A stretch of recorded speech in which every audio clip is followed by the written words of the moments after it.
हिंदी साहित्य संपूर्ण घटना चक्र क्विक रिवीजन विद आरती शर्मा। दोस्तों, आपको मेरे चैनल पसंद आए तो इसे लाइक करें, शेयर करें, सब्सक्राइब करें। साथ ही साथ मेरे वीडियोस के अगले नोटिफिकेशंस को पाने के लिए बेल आइकन को प्रेस करें। दोस्तों, आज हम करेंगे द्विगु समास, ठीक है, जो कि तत्पुरुष समास का ही एक उपभेद है। ठीक, इसके बारे में मैं डिटेल में आपको बता चुकी हूँ, थोड़ी सी और बात कर लेते हैं। द्विगु समास में क्या होता है दोस्तों, इसमें प्रथम पद, इसमें जो प्रथम पद होता है वो कैसा होता है, संख्यावाची होता है। तो ध्यान दे दोस्तों, द्विगु समास में हमारा प्रथम पद कैसा होता है, संख्यावाची, ठीक है, यानी कि संख्या लिखी होगी, कोई संख्या लिखी होगी हिंदी में। ठीक, तो जहां पर भी आपको किसी शब्द में संख्या दिखाई दे तो आप समझ लें कि वहां पर क्या है, द्विगु समास है। ठीक है, ध्यान रखें। दूसरी बात इसमें यह है कि पहला पद प्रधान नहीं होता। ठीक है, पहला पद प्रधान नहीं होता, दूसरा पद जो होता है वो प्रधान होता है। ठीक है, दूसरा पद कैसा होता है, प्रधान होता है। ठीक, ध्यान रखेंगे। इसकी पहचान सबसे बड़ी बात यह है कि इसका जो पहला पद है वो संख्यावाची होता है। ठीक है, जैसे उदाहरण के लिए एक शब्द लेते हैं हम, पंचवटी। पंचवटी, ठीक है, पंचवटी में ये जो पांच है, पंच है, ये क्या है, ये 5 संख्याओं की बात कर रहा है। ठीक है, पंचवटी। ऐसे ही चौराहा, ठीक है, 4 राहों वाला चौराहा। ठीक, ऐसे ही दोपहर, ठीक है, दोपहर। ऐसे ही दशानन। ठीक, तो ये कुछ शब्द हैं जिनके आगे गिनती आ रही है, एक तरह से संख्या आ रही है। ठीक है, हमें पता चल रहा है कि कोई चीज कितनी बार है। ठीक, तो वहां पर क्या होता है, द्विगु समास। देखते हैं द्विगु समास के संबंध में अगले प्रश्न। तो ध्यान देंगे दोस्तों, जो बातें रह गई हैं वो हम प्रश्नों के साथ में करेंगे। तो दोस्तों, हमारा प्रश्न है, ध्यान दें, तिरंगा। तिरंगा शब्द में कौन सा समास है? तो दोस्तों, ऑप्शन सी द्विगु समास है। तिरंगा, तिरंगा यानी 3 रंगों वाला। ठीक है, तिरंगा। ठीक, तो ध्यान से समझें कौन सा समास है, द्विगु समास है। देखते हैं प्रश्न की व्याख्या, गौर करेंगे दोस्तों व्याख्या पर। ध्यान दें, तिरंगा अर्थात 3 रंगों वाला। तिरंगा अर्थात 3 रंगों वाला। ठीक है, इसमें द्विगु समास है। कौन सा समास, द्विगु समास। यदि इसका विग्रह 3 रंगों वाला भारतीय ध्वज के रूप में किया जाएगा तब यह क्या बन जाएगा दोस्तों, बहुव्रीहि समास बन जाएगा। ठीक है, अगर इसका विग्रह हम ऐसे करें कि 3 रंगों वाला भारतीय ध्वज, ठीक है, तो क्या है, यहाँ पर ध्वज की विशेषता बताएगा ये तिरंगा शब्द। ठीक है, और ऐसे में क्या हो जाएगा, यहाँ पर बहुव्रीहि समास हो जाएगा। ठीक है, लेकिन अगर हम सिंपल बात करें, साधारण तौर पर तिरंगा, तो तिरंगा तो कुछ भी हो सकता है। ठीक, लेकिन अगर स्पेसिफिकली बात की जाए भारतीय ध्वज की, तो वह कोई छोटी मोटी बात नहीं है, हम अपने राष्ट्रीय झंडे की बात कर रहे हैं। ठीक है, इस दृष्टि से यह महत्वपूर्ण हो जाएगा और बहुव्रीहि हो जाएगा। ठीक है, अन्यथा यह तिरंगा क्या है, द्विगु समास है। तो ध्यान रखेंगे दोस्तों, ये द्विगु समास भी हो सकता है, यह बहुव्रीहि समास भी हो सकता है। ठीक है, डिपेंड करता है कि किस संदर्भ में बात की जा रही है, तो आपको ये बातें ध्यान रखनी पड़ेंगी। ठीक है, देखते हैं अगला प्रश्न, गौर करेंगे दोस्तों। अगला प्रश्न है दोस्तों, ध्यान दें, किस समास का पूर्व पद, ध्यान से सुनेंगे, किस समास का पूर्व पद संख्यावाची होता है? तो दोस्तों, ऑप्शन बी, ठीक है, द्विगु समास का।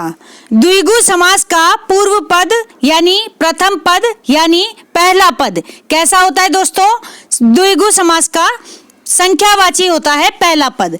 ठीक है, ध्यान रखेंगे, गौर करेंगे दोस्तों व्याख्या पर। ध्यान दें, जिस समास में पूर्व पद संख्यावाचक विशेषण हो, ध्यान से समझेंगे, संख्यावाचक विशेषण हो और जिसके समस्त पद से समस्त पद से समूह का बोध हो, समूह का, ठीक है, ये समूह शब्द ध्यान रखना है आपको, समूह का बोध हो उसे द्विगु समास कहते हैं। क्या कहते हैं? द्विगु समास कहते हैं। जैसे यहाँ पर कुछ समास है दोस्तों और उनका विग्रह किया गया है, तो ध्यान से देखेंगे। द्विगु समास के उदाहरण हैं, तो गौर करें। नवरत्न, नवरत्न में नव शब्द है, नव का अर्थ होता है दोस्तों नौ, ठीक है, तो नौ रत्नों का समाहार किया गया है किसमें? शब्द नवरत्न में। तो नवरत्न यानी नौ रत्नों का समाहार, ठीक। ऐसे ही है एक शब्द अष्टपदी, अष्टपदी यानी अष्टपदों का समाहार, अष्टपदों का समाहार, ठीक। ऐसे ही पंचवटी, पांच वटों यानी कि वृक्षों का समूह, पांच वटों यानी वृक्षों का समूह, पंचवटी, ठीक। ऐसे ही यहाँ पर एक शब्द है दोस्तों चतुर्वर्ण, चतुर्वर्ण यानी चार वर्णों का समाहार, चार वर्णों का समाहार, ठीक है, चतुर्वर्ण, ध्यान रखें। ऐसे ही एक शब्द है षटकोण, षटकोण, ठीक है, यानी षट मीन्स होता है दोस्तों छह, संस्कृत की शब्दावली है ये, संस्कृत में छह को षट कहा जाता है, ठीक है, जब हम गिनती पढ़ते हैं तो ध्यान रखें दोस्तों।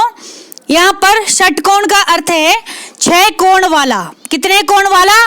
छह कोण वाला, ठीक है, उसको हम कहते हैं षटकोण, ठीक। ऐसे ही यहाँ एक शब्द है दोस्तों त्रिभुवन, क्या है? त्रिभुवन, ठीक, ध्यान दें, यानी कि तीन भुवनों का समाहार। त्रिभुवन का अर्थ क्या होता है? तीन भुवनों का समाहार, ठीक है, ध्यान रखेंगे, तीन भुवनों का समाहार यानी त्रिभुवन, ठीक है, यानी तीनों भुवनों का स्वामी, ठीक, ध्यान रखेंगे दोस्तों। गौर करेंगे दोस्तों, अगला शब्द है हमारा त्रिफला, त्रिफला, ठीक है, त्रि का अर्थ होता है तीन, ध्यान रखें, तो तीन फलों का समाहार, तीन फलों का समाहार यानी त्रिफला, ठीक। फिर है एक शब्द दोस्तों त्रियुगी, कैसा? त्रियुगी यानी कि तीन युगों का समाहार, तीन युगों का समाहार, ठीक। इसके बाद है दोस्तों पंचरत्न, कौन सा?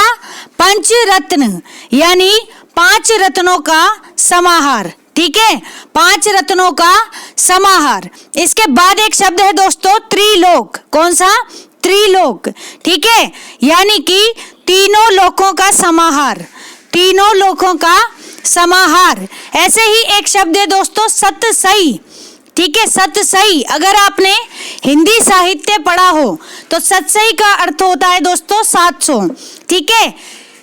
इसी तरह एक बिहारी है रीतिकालीन कवि जिनकी रचना है बिहारी सतसई, ठीक है, जिसमें 713 या 719 दोहे दिए गए हैं, ठीक, ध्यान रखें। उस रचना के बारे में कहा भी जाता है कि सतसैया के दोहरे, सतसैया के दोहरे ज्यों नावक के तीर, देखन में छोटे लागे घाव करें गंभीर, ठीक है, यानी कि जो बिहारी थे वो इतने प्रतिभाशाली थे कि वह अपनी दो लाइनों में, केवल दो लाइनों के दोहों में वह गंभीर से गंभीर बात कहने की क्षमता रखते थे। तो दोस्तों ये बहुत बड़ी बात है और ये जो दोहा कहा गया है ये बिहारी की सतसई के संबंध में ही कहा गया है, ठीक है। तो सतसई का अर्थ होता है दोस्तों 700 का समाहार, 700 का समाहार, यहाँ पर समाहार से आप समूह भी ले सकते हैं, ठीक है, 700 का समूह, ठीक, ध्यान रखें। ऐसे ही एक शब्द है दोस्तों, आप अपने आम जीवन में इस शब्द का इस्तेमाल करते होंगे, चौराहा, चौराहा। जब आप कभी घर से बाहर निकलते हैं तो आपकी माँ बोलती हैं कि चौराहे पर देखकर निकलना, ठीक है, या कुछ भी होती हैं, या चौराहा पार करके जाना, ठीक, इस तरह के शब्द। तो जो हम ये अपने दैनिक जीवन में जो चौराहा शब्द का इस्तेमाल करते हैं इसमें कौन सा समास है? तो दोस्तों चौराहा शब्द में द्विगु समास है, कौन सा है? द्विगु समास, ठीक। अब हम इसका विग्रह करें तो क्या बनेगा? यानी कि चार राहों का समूह, चार राहों का समूह। चौराहा किसको कहते हैं? जहां पर चार राहें यानी कि चार सड़कें यानी कि चार गलियां, ठीक, एक जगह पर मिलती हों, उसे हम कहते हैं चौराहा, ठीक है, तो ध्यान रखेंगे एक तरह से प्लस का निशान आप समझ लें, प्लस, ठीक है, यानी कि 4 राहों वाला, ठीक, ध्यान रखें। तो दोस्तों गौर करेंगे अगले प्रश्न पर, ध्यान दें, द्विगु समास का उदाहरण इनमें से कौन सा है? तो ऑप्शन सी त्रिभुवन। त्रिभुवन क्या है? द्विगु समास का उदाहरण है। ध्यान रखें, द्विगु समास। अगला प्रश्न देखते हैं। अगला प्रश्न है, ध्यान दे दोस्तों, क्या है? पंचवटी शब्द में कौन सा समास है? तो पंचवटी शब्द में समास है दोस्तों ऑप्शन बी, द्विगु समास। कौन सा? द्विगु समास। देखते हैं अगला प्रश्न, ध्यान दें। अगला प्रश्न है, ध्यान दे दोस्तों, क्या है? त्रिभुज। यहां पर एक शब्द है दोस्तों त्रिभुज, ठीक है, इसमें कौन सा समास है? तो जैसा कि हमें शब्द से पता चल रहा है, शब्द के आगे त्रि लगा हुआ है, त्रि मीन्स होता है दोस्तों 3, ठीक है, तो ध्यान दें ऑप्शन बी द्विगु समास है। त्रिभुज में कौन सा समास है? द्विगु समास, ठीक है, ध्यान रखेंगे।